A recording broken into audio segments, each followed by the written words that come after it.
to be back in Wisconsin. Hi, everyone. Hi, everyone. Jennifer, I want to thank you. Jennifer and I had a time to visit backstage, and we first met in 2020 on a Zoom talking about the Affordable Care Act, and your son is doing well now. You are an incredible leader, and I thank you so very much. Let's hear it for Jennifer, please. Thank you. Thank you. Thank you. All right, Wisconsin, are we ready to do this? Are we ready to vote? Are we ready to win? Oh, it's good to be back. And I want to thank all the leaders, everyone, and thank you for taking the time out of your busy lives to be here this afternoon. You know, we are all here because we care, and we know that this is about community and of all of us being here together at one time. And I thank you all. And I want to thank my dear friend Tammy Baldwin. Send her back to the United States Senate. Lieutenant Governor Rodriguez. County Executive Nelson. And the chair of our Democratic Party, Ben Wickler.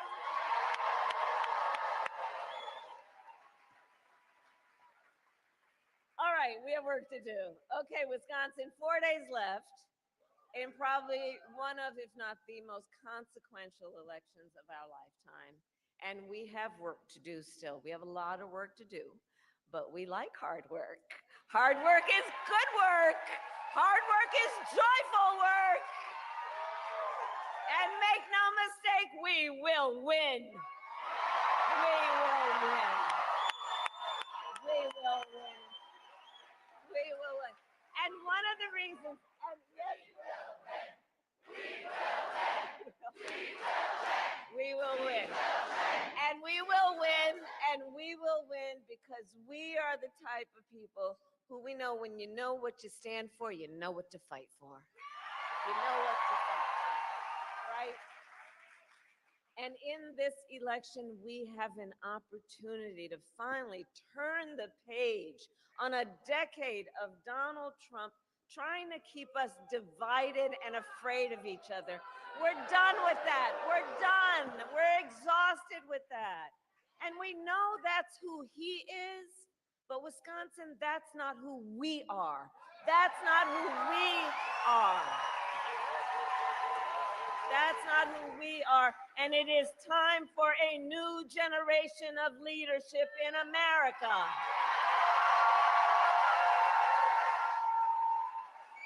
And I am ready to offer that leadership as the next president of the United States of America.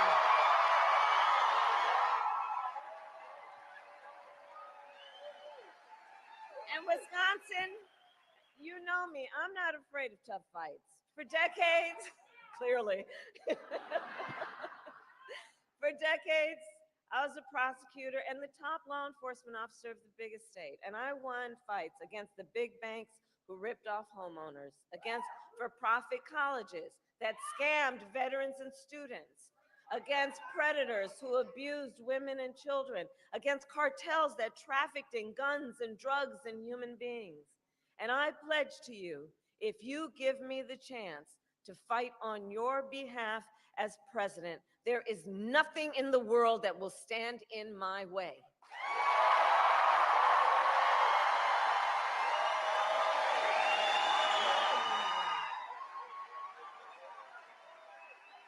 And look, and on the other side, we know who Donald Trump is. Now, this is not someone who is thinking about how to make your life better. He is someone who is increasingly unstable, obsessed with revenge, consumed with grievance, and the man is out for unchecked power. He's out for unchecked power. And in less than 90 days, you can picture the Oval Office. In less than 90 days, it's either going to be him or me sitting in the Oval Office. With your help.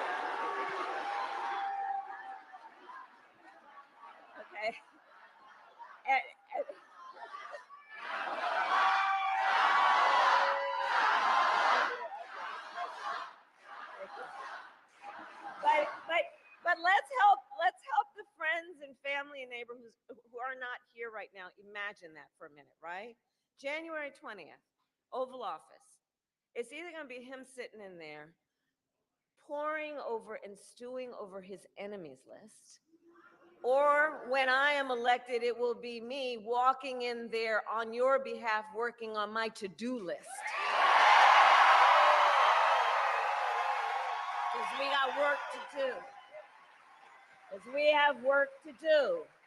And at the top of my list is bringing down the cost of living for you. That will be my focus every single day as president, including I will give a middle-class tax cut to over 100 million Americans. We will enact the first ever federal ban on corporate price gouging on groceries. And fight to make sure that hardworking Americans can actually afford a place to live. And one of the things that we were talking about backstage is about the importance of people being able to care for their family members, and including and in particular their elder family members. And some of you may know, and this is personal for me, as are so many of these issues. I took care of my mother when she was sick. And I know what it is in terms of taking care of someone and just trying to cook the things that they feel like eating, right? Just trying to help them put on a sweater. Trying to think from time to time, what can I do to put a smile on their face or make them laugh? It is important work, and it is work that is about dignity. It's about dignity. And if you are caring then for an elderly parent or relative, my plan is to cover the cost of home care under Medicare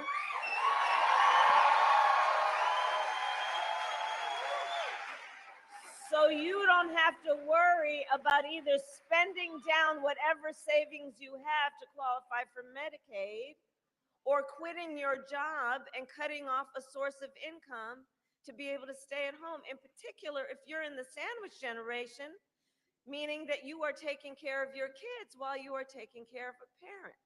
It's about dignity. And my plan will also lower the cost of childcare. Again, about dignity. About dignity. My plan is to prioritize cutting taxes for small businesses. Do we have small business owners here? I love our small businesses. You are part of the backbone of America's economy. And that's the work we will do. We will do the work of lowering healthcare costs because I believe so deeply and strongly, access to healthcare should be a right and not just a privilege of those who can afford it. It's about values. It's about values. On the other hand, Donald Trump's answer to the financial pressures you face are the same as they were last time. Another $1 trillion in tax cuts for billionaires and the biggest corporations. And this time, he will pay for it with a 20% national sales tax on everything that you buy that is imported. Clothes, food, toys, cell phones. A Trump sales tax that would cost the average American family, economists have measured it, more than $4,000 a year that you are not paying, you would have to pay because of that tax. And on top of that, as we have discussed, he still wants to get rid of the Affordable Care Act, which would throw millions of people, millions of Americans, off of their health insurance and take us back to the time when insurance companies could deny people with pre-existing conditions. You remember what that was? Well, you are correct. We are not going back. We are not going back.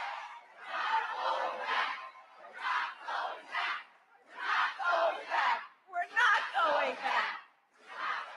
And we are not going back because just like Wisconsin's state motto tells us, we will move forward. We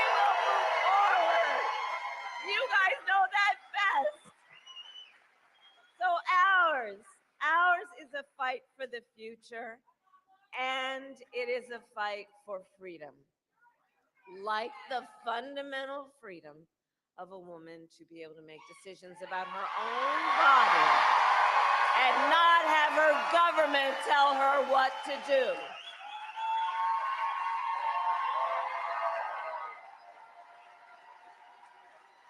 And we remember how we got here. Donald Trump, when he was president, hand-selected 3 members of the United States Supreme Court with the intention that they would undo the protections of Roe v. Wade.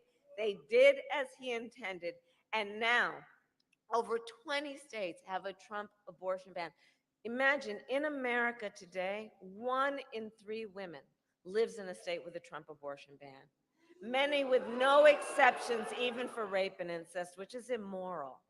And Donald Trump's not done. He would ban abortion nationwide, yes, even here in Wisconsin were that to happen. And he would restrict access to birth control, put IVF treatments at risk, and force states, get this, to monitor women's pregnancies. Just Google Project 2025, which I still can't believe they put in writing. And let us agree, one does not have to abandon their faith or deeply held beliefs to agree the government shouldn't be telling her what to do. Not the government. Not the government. Not the government.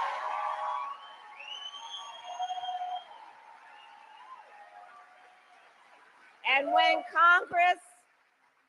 when Congress, together with Tammy's leadership, passes a bill to restore reproductive freedom nationwide, as President of the United States, I will proudly sign it into law. I will proudly sign it into law.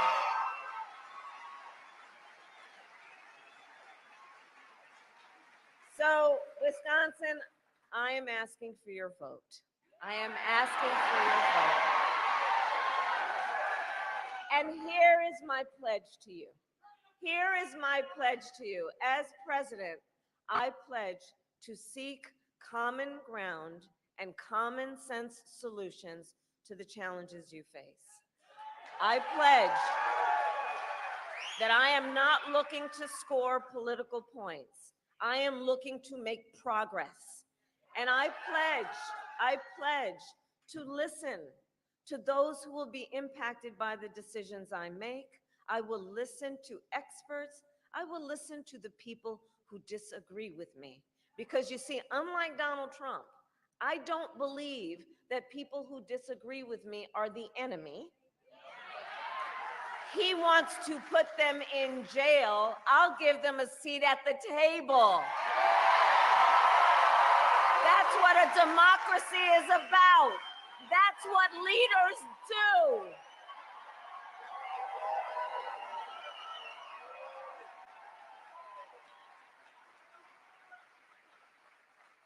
And it is my pledge to always put country above party and self, and to be a president for all Americans. For all Americans. That is my pledge to you, Wisconsin. So let me ask, we're 4 days out. Who here has already voted? Oh, wow! Oh, my goodness. That's great. Thank you. Okay, well, here's what I want to ask. I want to ask a little more of you. Please talk to your friends and family and neighbors and share your perspective. Share why you have taken the time out of your lives to spend this time here when there's so many other things you could do. Let them know, because this moment, I think, really is our opportunity to reconnect with people and remind them they're not alone and build community. And so please share with them why this election is important to you and encourage them to make their voices heard. And for anyone who's not yet voted, no judgment. But please take a moment now to just think about what your plan will be for when and where you will vote. And please go to iwillvote.com. Yes, I have a website. For all the information you might need about when and where you can go to vote and where to drop off your absentee ballot.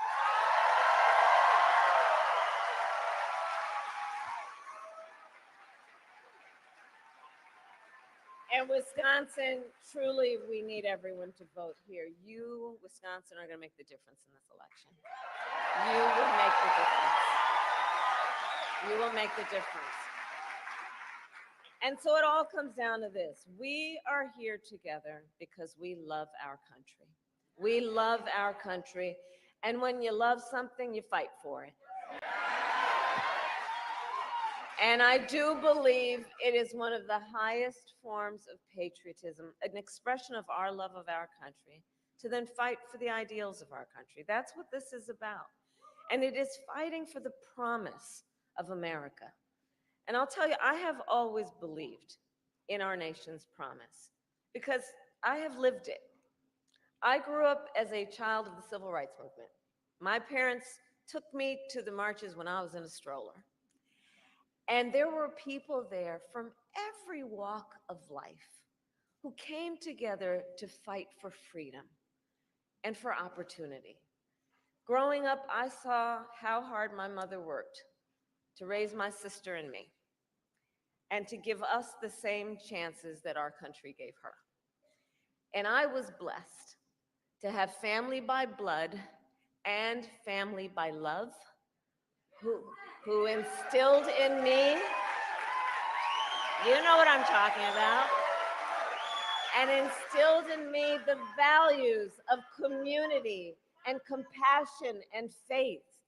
And I've spent my life fighting for people who have been hurt and who have been counted out, but who never stopped believing in our country that anything is possible. I have lived the promise of America, and I see the promise of America in everyone who is here, in all of us, in all of us, in all of us. This is the promise of America. This is the promise of America. In the fathers and mothers and grandparents who work hard every day for the future of their children. In the women who refuse to accept a future without reproductive freedom. And in the men who support them.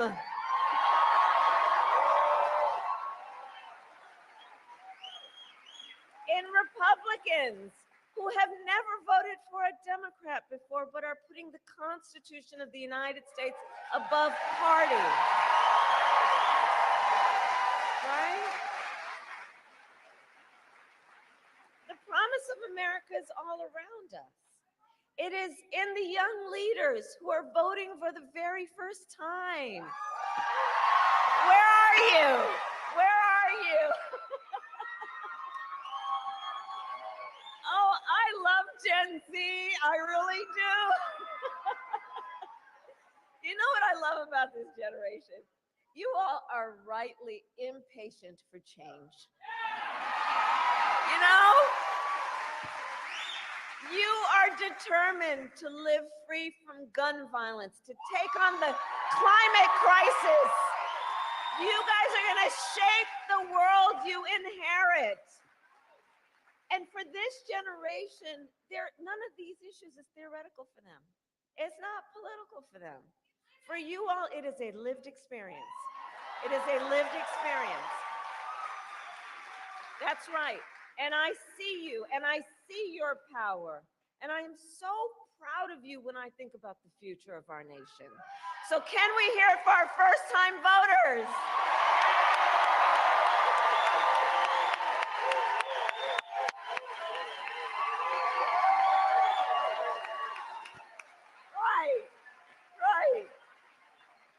Right. All right, so Wisconsin, 4 days. 4 days to get this thing done, and no one can sit on the sidelines. Well, let's spend the next 4 days so that when we look back on these 4 days, we have no regrets that we did everything that we could.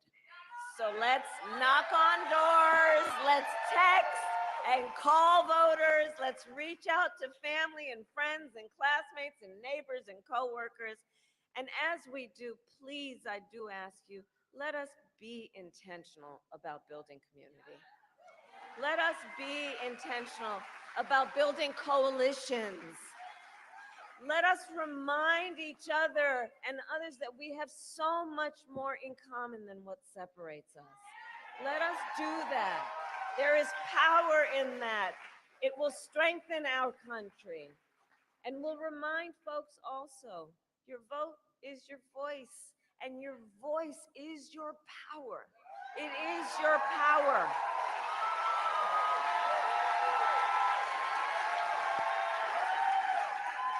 And so, Wisconsin, today I ask you, are you ready to make your voices heard? Do we believe in freedom? Do we believe in opportunity? Do we believe in the promise of America? And are we ready to fight for it? And when we fight, we win. God bless you, and God bless the United States of America.